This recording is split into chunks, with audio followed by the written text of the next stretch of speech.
Well, here we go. The three mayoral candidates will be back on the debate stage tonight. It's the final debate before early voting begins this weekend. Good day's Briella Tomassetti. She joins us with what we can expect tonight besides fireworks, because we know things are going to be spicy between these three candidates. Yeah, Tashani and Dan ready for round two, because tonight the three mayoral hopefuls will each have a chance to make their final pitch to voters. Frontrunner Zohran Mamdani still holds a commanding lead over his rivals. Former New York Governor Andrew Cuomo is trailing in the polls, and Republican nominee Curtis Sliwa, polling in a distant third, faces mounting pressure to drop out of the race but refuses to do so. Either way, the stakes are high. Yesterday, while speaking at an event hosted by the Association for a Better New York, Cuomo proposed that the city take partial control of the subway system.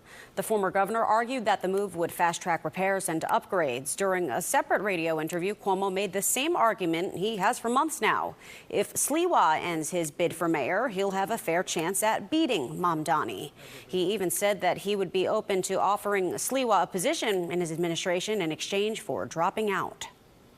It's not about you, Curtis. It's not about me. It's not about Mayor Eric Adams. It's not about any of us. It's about New York City.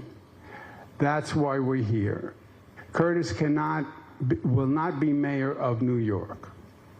He could cause Mamdani to be mayor. Sliwa responded to Cuomo on the campaign trail yesterday, defying calls to drop out. The Guardian Angels founder continues to have the backing of the 5 New York Republican Party county chairs, including Andrea Katzimatidis, whose father, John Katzimatidis, Sliwa's boss at WABC Radio, issued a public plea for him to end his campaign. Sliwa told voters yet again at a Manhattan subway stop yesterday, it is not happening. I am not dropping out. Under no circumstance. I've already been offered money to drop out. I said no. Distant from that, with threats against Nancy and myself, I now have to have armed security with me, former NYPD officers. Never had that in my life. Meanwhile, Mamdani zeroed in on the Department of Education, pledging to reform the department's process of contracting with outside vendors. Speaking alongside local elected officials, he said the city spends $40 billion on the DOE. About 1/4 of it, he claims, is dedicated to contracts that are often renewed annually without any oversight. Mamdani promised to give schools and teachers more of a say in the process, and during that very same press conference, he took aim at the other candidates.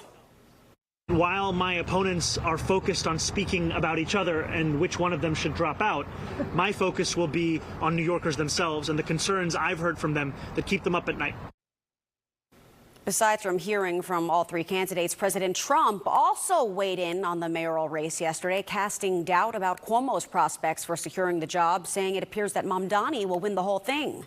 Tonight's debate, as a reminder, starts at 7 o'clock, just 3 days before the start of early voting and less than 2 weeks until Election Day. Dan and Tashani, back to you. All right, countdown is on. Briella, thank you very much. Well, this